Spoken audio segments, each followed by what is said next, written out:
Emergency managers and shelter operators need to ensure that sheltering programs are accessible for people with disabilities, including individuals who use wheelchairs. Step 1. Emergency managers and shelter operators need to ensure that sheltering programs are accessible to people with disabilities, including individuals who use wheelchairs. If you need assistance in determining if your shelter is accessible, contact Able South Carolina for help.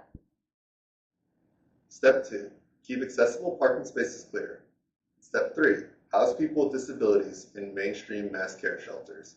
To comply with the Americans with Disabilities Act integration requirement, emergency managers and shelter operators need to plan to house people with a variety of disabilities in mainstream mass care shelters, including those with disability-related needs for some medical care, medication, equipment, and supportive services. Emergency managers and shelter operators must also ensure that eligibility criteria for mass care shelters do not unnecessarily screen out people with disabilities who are not medically fragile based on erroneous assumptions about the care and accommodations that they require. Step 4. Respect the right of people with disabilities to make choices about where to shelter. In some communities, emergency managers have designated shelters specifically for individuals with disabilities or those with a specific type of disability. This is not required, and people with disabilities should be offered an opportunity to choose the best shelter for them and with their families. Step 5. House people with disabilities in mass care shelters, even if they are not accompanied by their personal care aides. Local governments and shelter operators may not make eligibility for mass care shelters dependent on a person's ability to bring his or her own personal care attendant. Step 6. Modify no pets policies to welcome people who use service animals. Many emergency shelters do not allow residents or volunteers to bring their pets inside, but shelters must generally modify no pets policies to allow people with disabilities to be accompanied by their service animals. A service animal is not a pet. Under the ADA, a service animal is any animal that is individually trained to provide assistance to a person with a disability. Step 7. Be prepared for service animals. Provide supplies that allow people with disabilities to care for their service animals, and decide on a designated relief area for service animals. Make sure staff know where those designated relief areas are. Step 8. Be ready to make kitchen policy modifications.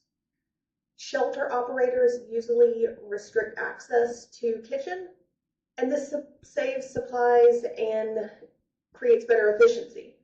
But be prepared to modify these kitchen policies so that residents or volunteers with disabilities or medical related needs can access those necessary food and beverages. Step 9. Think ahead about sleeping arrangements.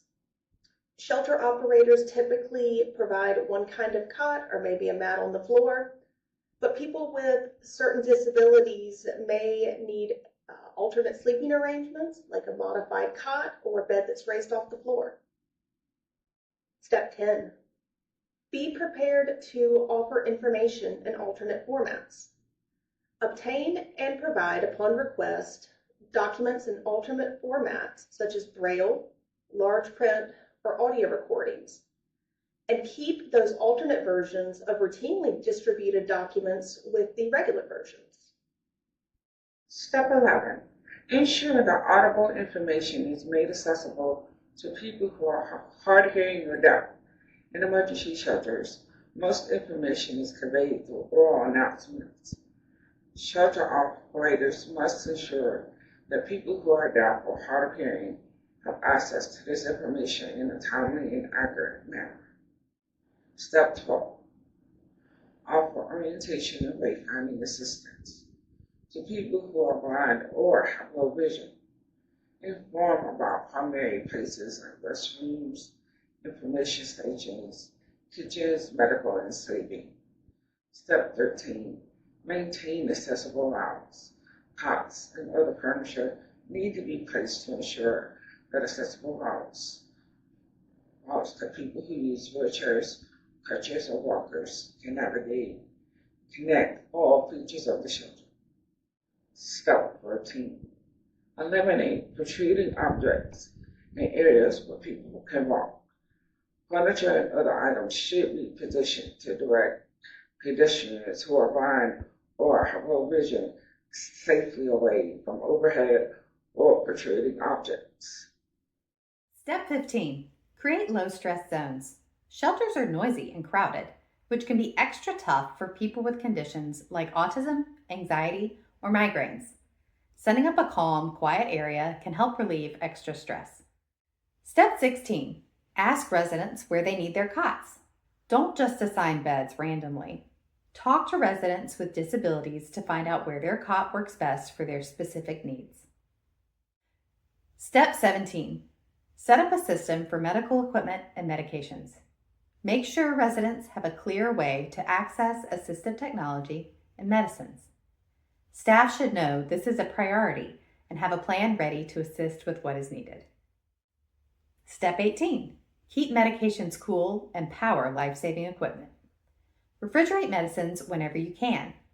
If you have electricity, prioritize people who rely on plugged-in, life-sustaining gear, like ventilators or suction machines. Step 19. Offer flexible food options. Not everyone can eat standard shelter meals. Provide dietary-friendly food so residents with medical restrictions or allergies can eat safely. And it is always a good idea to keep a blender on hand in case a resident needs pureed or softer food.